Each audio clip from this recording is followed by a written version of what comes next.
এদিকে হাইকোর্টে ফের আরাবুল ইসলাম। নিরাপত্তা নিয়ে নির্দেশ মানেনি পুলিশ, নিরাপত্তা নিয়ে উদাসীন পুলিশ। ফের আদালতের দ্বারস্থ তৃণমূল নেতা আরাবুল ইসলাম।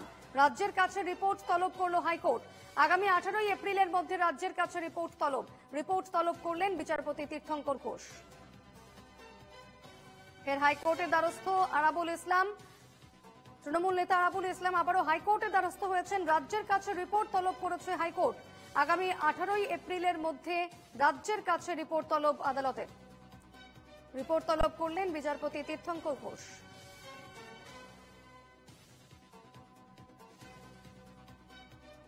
নিরাপত্তা নিয়ে নির্দেশ মানেনি পুলিশ, নিরাপত্তা নিয়ে উদাসীন পুলিশ।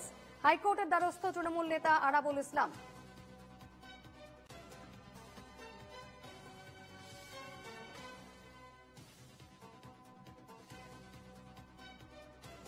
এর হাইকোর্টের দ্বারস্থ তৃণমূল নেতা আরাবুল ইসলাম। নিরাপত্তা নিয়ে নির্দেশ মানেনি পুলিশ, নিরাপত্তা নিয়ে উদাসীন পুলিশ, এমনটাই অভিযোগ করে হাইকোর্টের দ্বারস্থ হয়েছেন তৃণমূল নেতা আরাবুল ইসলাম।